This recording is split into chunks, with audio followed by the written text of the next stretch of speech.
Hey everybody, welcome to the Value Up Lessons. Want to give a shout out to all the schools that are participating this year. We're talking about Riverside, we're talking about Blue Hill, Minden, all Nebraska schools, Perkins County, Nebraska school, Valentine, Nebraska school. We got an Iowa school, Twin Cedars in Iowa, and then we have a school in Ohio, and that is Centerburg. And so welcome all of you watching this today. These are the Value Up student lessons created by myself, Mike Donahue, produced in conjunction with the Shoe Club Nation and the Valuable Mindset. This is Module 4, Comparison Kills Confidence, taken from Chapter 8 of Value Up by Mike Donahue. That's me. This is taken from one of my favorite chapters of my book, Top Shelf. I talk in the school assemblies about top shelf, bottom shelf. A lot of speakers fixate on, coming in and talking about how bad all the bad things are and that kind of thing. Drugs, alcohol, that kind of stuff. But bottom line is, if you have your hand on the top shelf, you're, what you want to do with your life and your dreams and things like that, your purpose, you're unlikely to reach down to the bottom shelf. And so this is a really cool teaching. I like this quote: life isn't about finding yourself, life is about creating yourself. It's a cool quote because I think it comes down to the fact that, a lot of times we talk about, finding yourself, right? Like you've heard the hippies and stuff say stuff like that. I need to find myself, man. To me, I never really found myself. I was born into a situation where I needed to create my life out of what I had. And so I have a different rendition of that quote. Life isn't about finding yourself. Life is about creating yourself from the ingredients that you have been given, good and bad. That seems to fit my life a little bit better because, when I look at my life, I wasn't born with a silver spoon. Most of you have heard my story. If you have not, it's pretty crazy. I grew up in Boston, Massachusetts with a dysfunctional family situation. And I always wondered why I got the cards I got, right? I don't know if you've ever been there in your life where you're like, oh, I wish my life was a little bit different. So I want you to watch this video because it really illustrates the fact that we all were born into a situation where you've got an opportunity now to do something about it, do something with it. From the moment you arrived on this planet, you were given something no one else has: a voice, a perspective, a way of getting through life that is entirely and unrepeatedly yours. But so often, we lose sight of that truth. We look to the left, we look to the right, and measure ourselves against paths that were never meant to be ours. We forget that comparison is only a distraction, blurring what makes us brilliant. Confidence is not competing in someone else's race. It's found when you honor your own steps. Your value isn't found in being better than anyone. It's found in being 100% you. The world doesn't need a copy of someone else. It needs the art that only you can make, the kindness only you can give, the strength that only you can develop. You are not here to compete. You're here to contribute. So stop comparing and start becoming. Because when you understand your true value, the world is a brighter, bolder, and better place for all of us.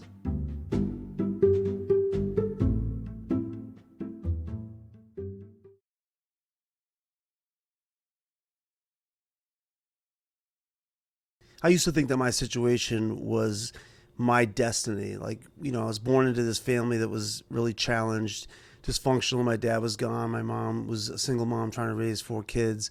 Pretty challenged. And I thought, well, this is my life. And, I looked across the street and down the road and saw people that had better circumstances than me. And so I kind of accepted this, this life that, I don't get to have anything, better because of, my circumstances, because this is just my destiny. And what I realized is what I was doing at that point is I was comparing myself to other people in a really not very intelligent way. Like I wasn't really taking into consideration everything that was really going on.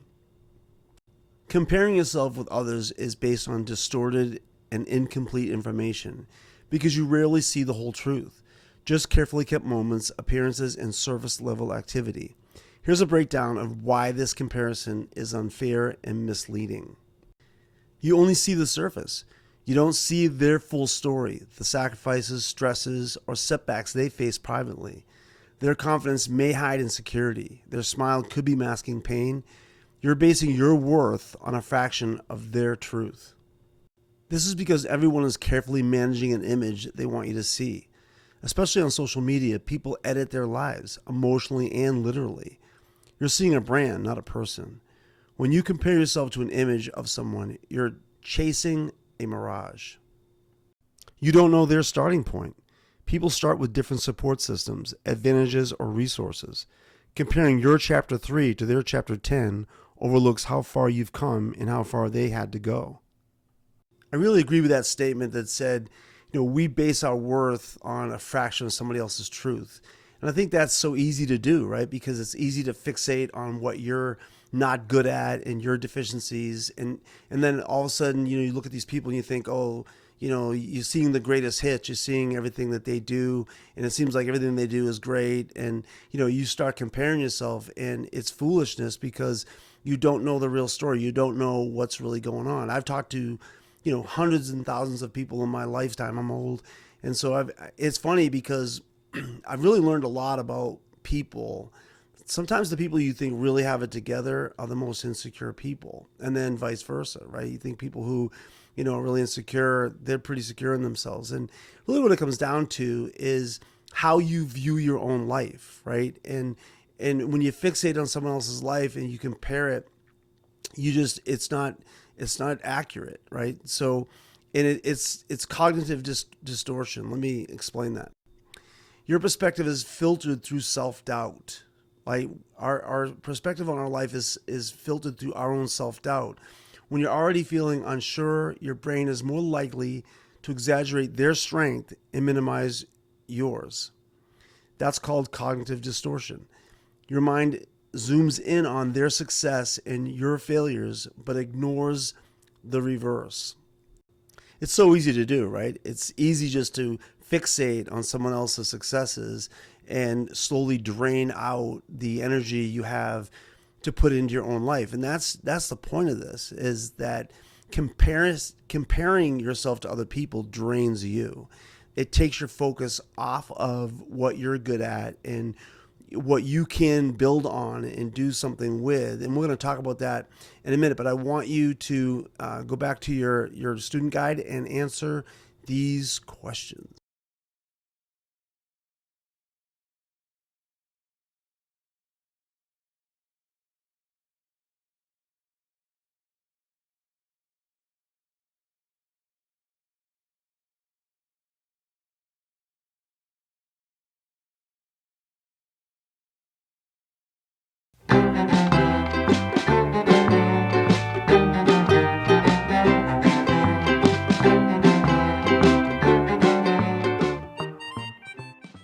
Okay, so that was a big thing for me growing up, is looking around my neighborhood and seeing that a lot of people had a better circumstance than I did. And one of the things I had to come to agreement with myself in is that I was valuable, that I had value anyways, because the message I was getting from my circumstances is that I was not valuable. And so when that changed, and when I really began to see my value, it changed everything, because it helped me see that, no, I may start out like this. I may have some circumstances that I'm not, I don't like, but I can change that. The bottom line is, when you stop comparing, you start building. And that's really important, that you get into that mindset, that you start to build, right? When you act from value, you live a life that adds value.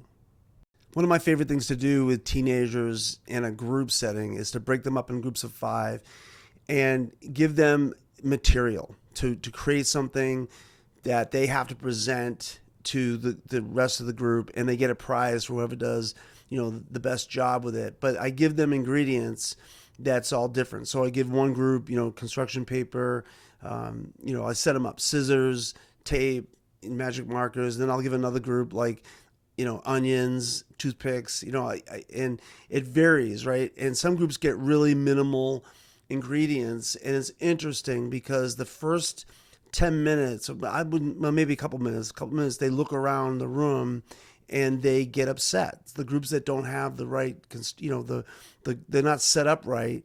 They get mad. They look around. They go, well, that doesn't make, they're going to get a prize and da da da. And, they start to complain to each other. But something happens when they stop doing that and they look at what they have. Cool things happen. The funnest part for me on that was to watch them create and watch them talk to each other and talk about the message they could get through what they were creating. And that's the whole point of this thing, right? Is to take what you have and to build something with that.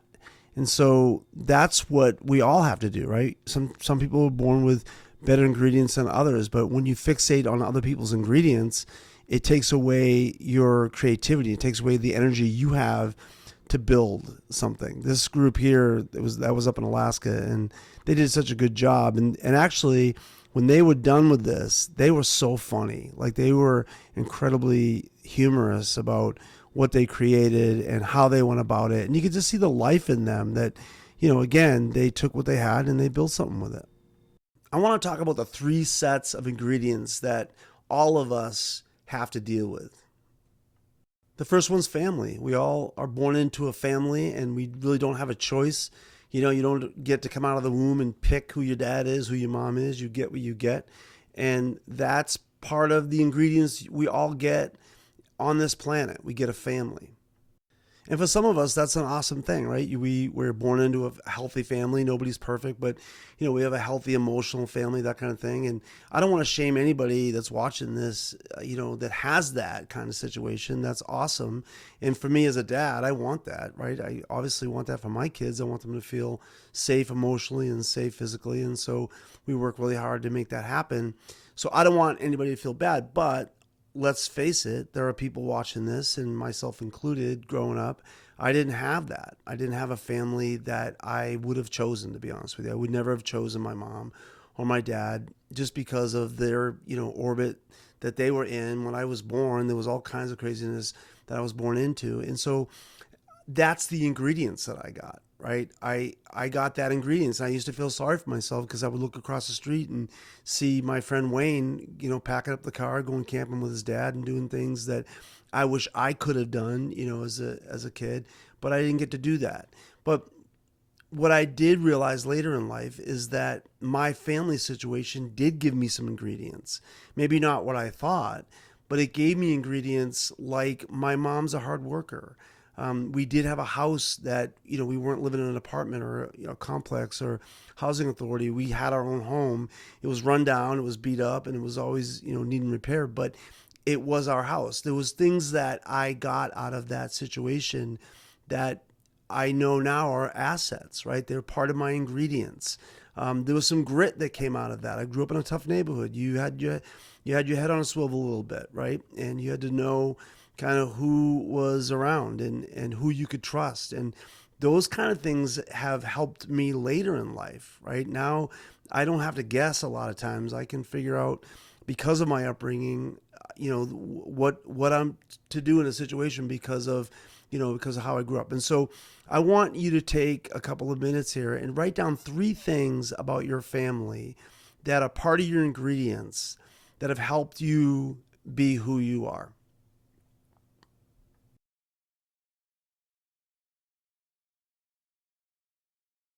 Number 2, gifts and learning challenges. I don't know what this guy's challenge is, but there's something not clicking there. So let's chat about that.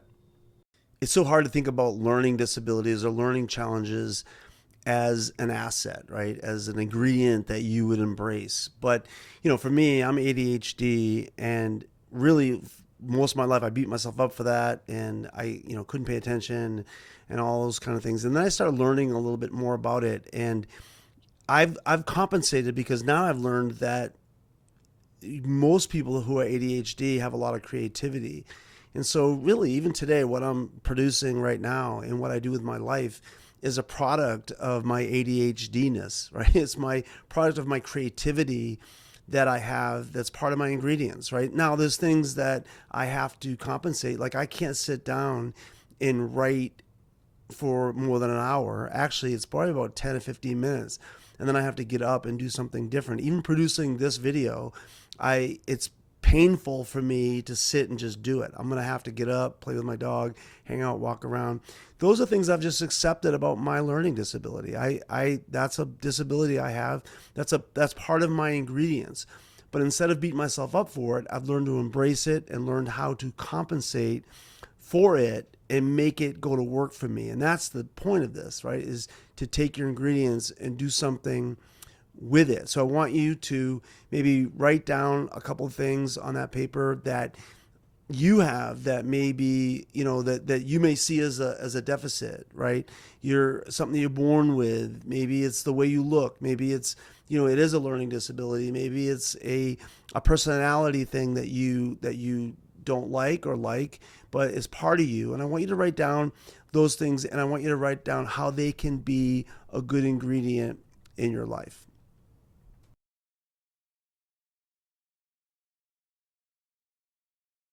Again, if we're comparing ourselves to other people, it's going to cloud what makes you unique. I like this quote from Bette Midler. She said, "I didn't belong as a kid, and that always bothered me. If only I'd known that one day my differentness would be an asset, my earlier life would have been much, much easier." I added a much there. That's the thing, is when we compare ourselves and we don't see that our differentness is actually an asset, it's like going into that box, right? People want to put us in a box and go, here, you fit into this box, and if you don't fit in this box, then you're weird, you're stupid, you're dumb. And honestly, that can just halt a lot of creativity and a lot of things that could make you unique and make you who you are. And so don't do that. Don't go in the box. The third ingredient is circumstances beyond our control. On April 20th, 1999, Rachel Scott was gunned down outside the library at Columbine High School in Colorado. She was 17 years old, and that tragic event changed the lives of so many people, especially her family. That was a tragic day, and I remember that so vividly. Where I was in Nebraska speaking at a school, and I got to my hotel and I saw the events unfolding on TV, and it just, it was just unbelievable. But then I found out 24 hours later that Rachel had been killed, and I knew Rachel because she had been in my youth group when I was in Colorado, and so I'd been gone for a year, but I knew who she was, and what an unbelievable situation. And I, since then I've gotten to know her brother and her dad and, and some of her family members. And that obviously completely changed a lot of their lives. That event was significant. It was obviously out of their control, right? So that's what happens sometimes in life. We have circumstances that are beyond our control, and they affect our lives. I mean, that day, April 20th, 1999, is etched in their head. It's who they are now. On April 19th, they were going about their life. Everything was good. And they had no idea that the next day, that event was going to change everything for them.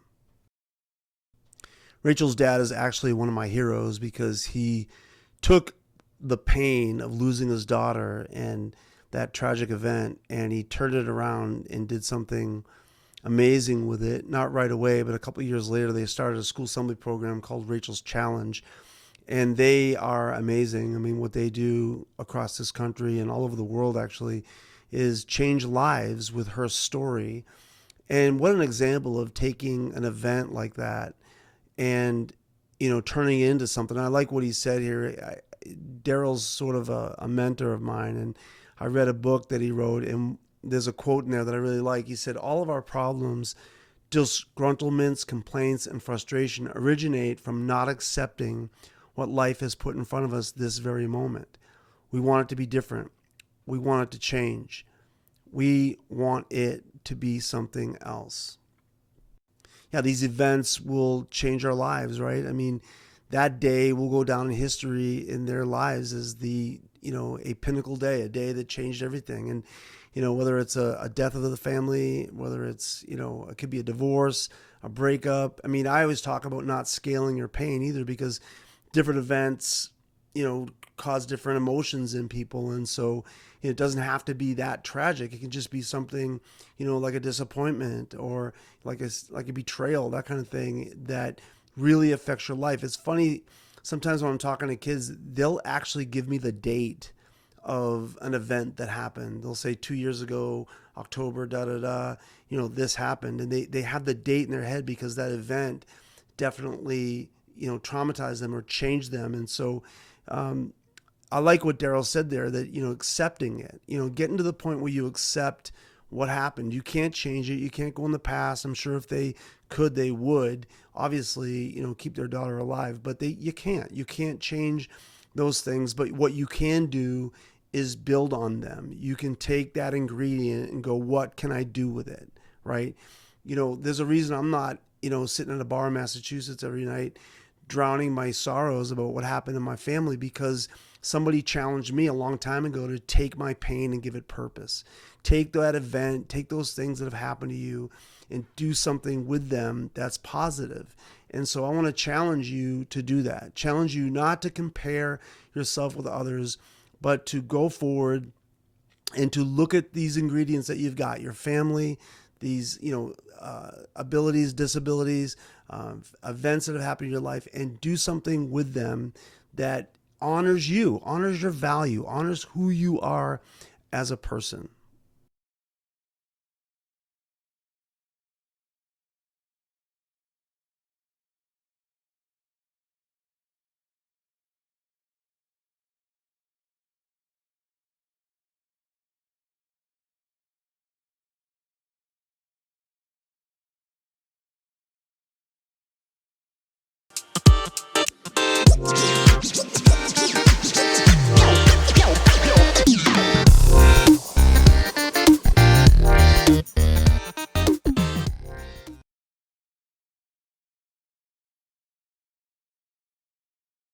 All right, putting this all together. Comparison destroys confidence because it distracts you from your own growth, tempts you to abandon your originality, and it blinds you to your unique gifts. All right, you guys, I hope you learned a lot in this lesson. Do not compare. Take your life in the ingredients that's in it and do something with it that matters, because you matter. You matter so much. I will see you in the next lesson. Have a great day.